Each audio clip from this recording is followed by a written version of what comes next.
Kurt Russell stands as one of Hollywood's most enduring figures, a testament to resilience and authenticity spanning over 6 decades. His journey from child star to action icon represents more than success. It embodies transformation through adversity, a blueprint for survival in an industry that devours its own. Born March 17, 1951, in Springfield, Massachusetts, Kurt grew up in a family immersed in entertainment. His father, Bing Russell, a former baseball player turned actor, instilled discipline and work ethic from the earliest days. His mother, Louise Julia, brought grace and artistry into their home, teaching her children that beauty existed even in struggle. With 3 sisters, Jill, Jody, and Jamie, Kurt's childhood was defined by constant motion and uncertainty as the family relocated to California when he was 6, chasing dreams that seemed always just beyond reach, always one audition away from either breakthrough or disappointment. The move to Thousand Oaks marked the beginning of Kurt's professional life, a transition from childhood innocence to the harsh realities of show business. By age 11, he was already working professionally, appearing in television shows like The Travels of Jamie McFeeters, alongside his father. Walt Disney recognized something special in the young actor, signing him as the studio's final contract player before Disney's death in 1966. This distinction carried both honor and burden. Being the last artist chosen by a legend meant carrying that legacy forward. This early success came with a price: the loss of ordinary childhood experiences. While other children played freely, Kurt memorized lines under studio lights, learning to perform before he understood what performance truly meant. His true passion remained baseball. After filming Wrapped, he'd rush to the diamond, finding freedom in the game that Hollywood could never provide. The crack of the bat, the smell of leather gloves, the simple joy of running, these became his refuge from the manufactured world of sets and cameras. Baseball represented something pure, unscripted, where success depended entirely on skill rather than appearance or connections. This love led him to join the California Angels minor league system in the early 1970s, where he believed his real future waited on sunlit fields rather than soundstages. Then tragedy struck. A torn rotator cuff ended his athletic dreams permanently. That single injury, that moment of searing pain in his shoulder, redirected his entire life. The diagnosis was devastating. He would never throw professionally again. That injury forced him back to acting, but this time on his own terms, carrying with him the discipline baseball had taught him about practice, endurance, and never quitting mid-game. The 1970s were difficult years of reinvention and self-discovery.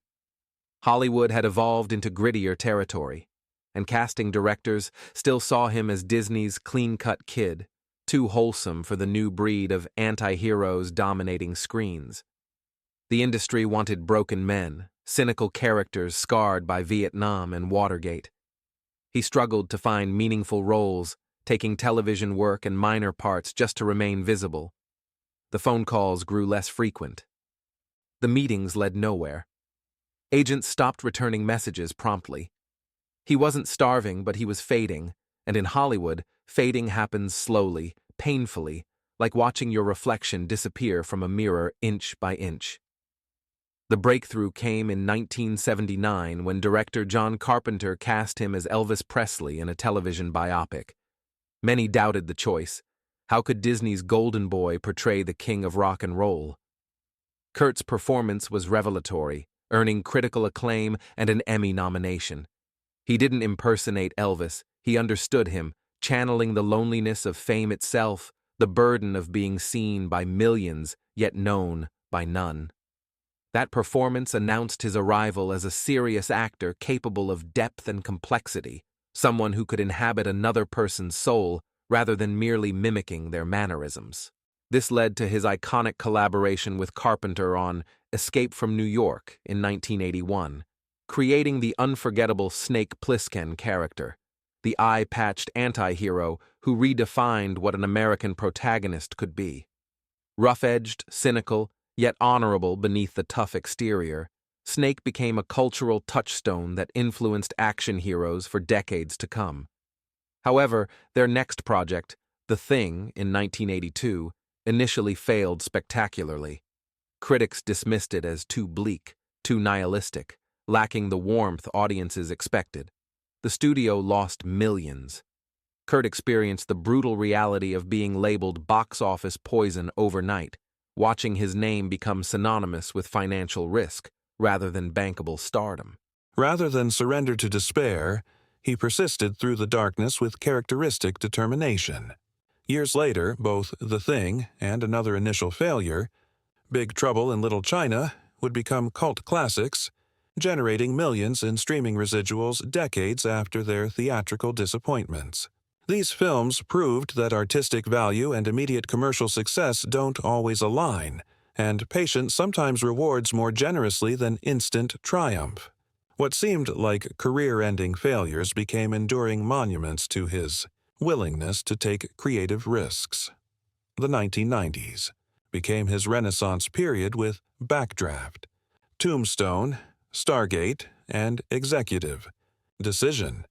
He worked exhaustingly, often 15-hour days for 6 days weekly, sometimes rewriting scenes himself when directors faltered or lost creative vision. During Tombstone, he practically held production together behind the scenes, stepping in as an uncredited director when the official director couldn't handle the pressure, though he refused to take directorial credit out of professional respect. His old baseball injury continued causing pain through every stunt sequence, shooting electric jolts down his arm with certain movements, but he never complained. Never asked for easier assignments or stunt doubles when he could perform himself. Pain, he believed, was simply part of the job, like memorizing lines or hitting marks.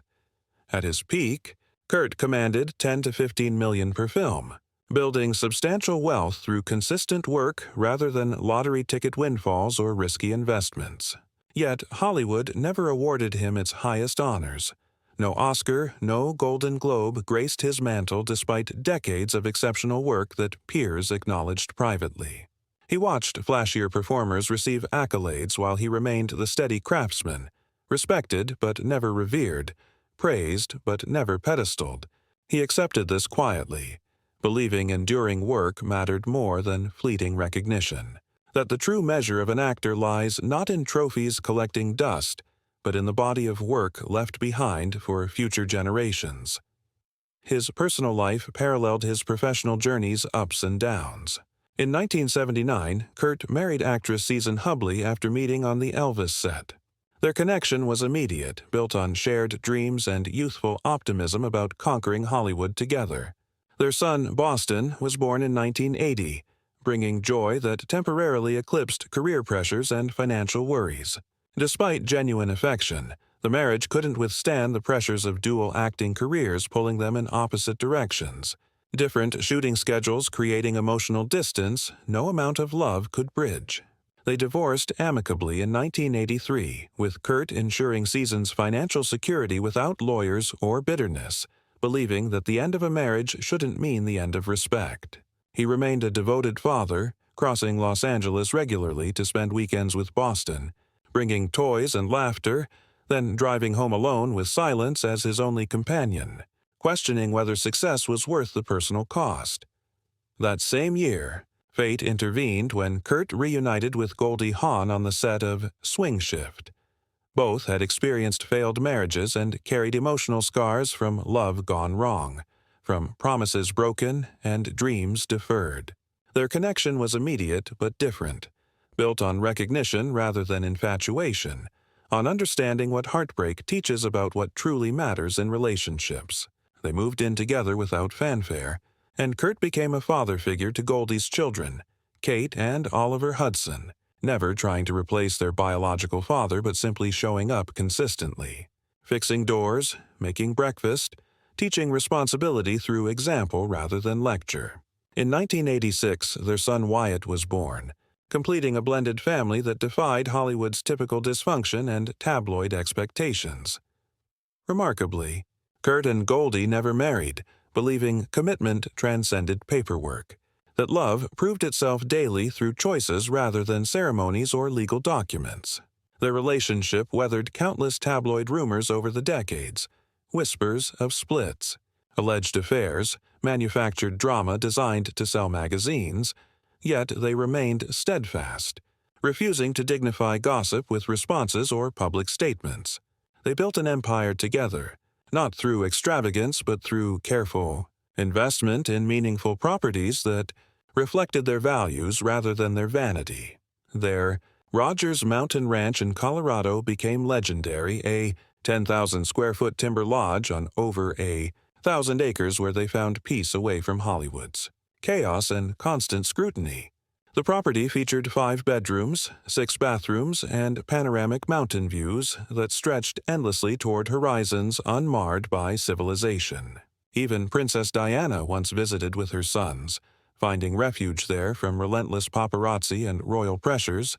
They later sold it but maintained their Pacific Palisades home, purchased in 2004 for $4.1 million, a coastal sanctuary where ocean breezes carry away the weight of fame.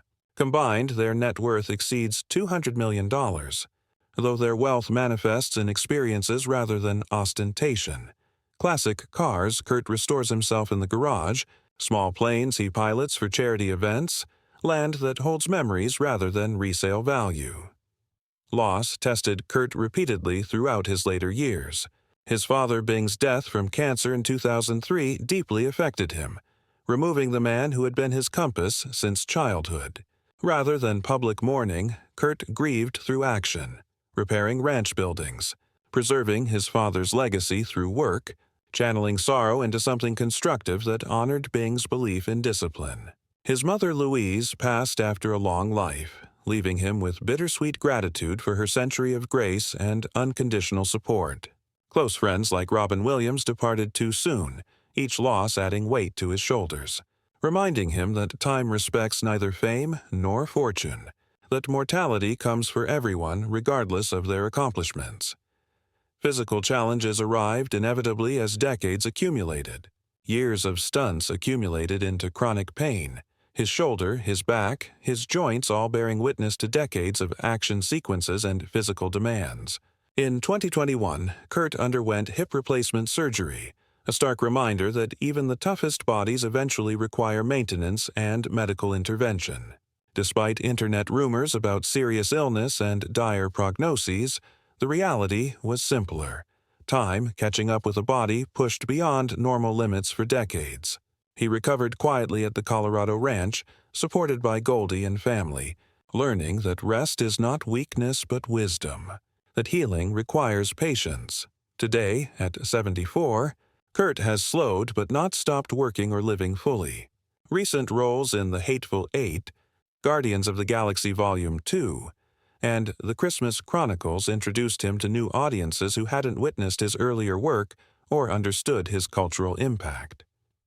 He appeared alongside son Wyatt in Monarch: Legacy of Monsters, creating a full-circle moment that demonstrated legacy transcending bloodlines to encompass craft itself, showing that the Russell name meant dedication to excellence. Kurt and Goldie remain active philanthropists, particularly through MindUp, Goldie's educational initiative serving over 6 million children across 26 countries, teaching mindfulness and emotional regulation. Kurt works behind the scenes, preferring quiet service over public recognition, signing memorabilia for auctions, greeting donors personally, funding programs without fanfare or press releases. Recently, Kate Hudson honored both parents publicly at an industry gala, calling Kurt Pa and crediting their example of authentic commitment, their demonstration that love endures not through perfection, but through persistent choice and daily recommitment. His legacy transcends filmography and finances completely. It's measured in the blended family he nurtured with patience, the properties transformed into sanctuaries rather than showpieces, the discipline maintained through every hardship without complaint.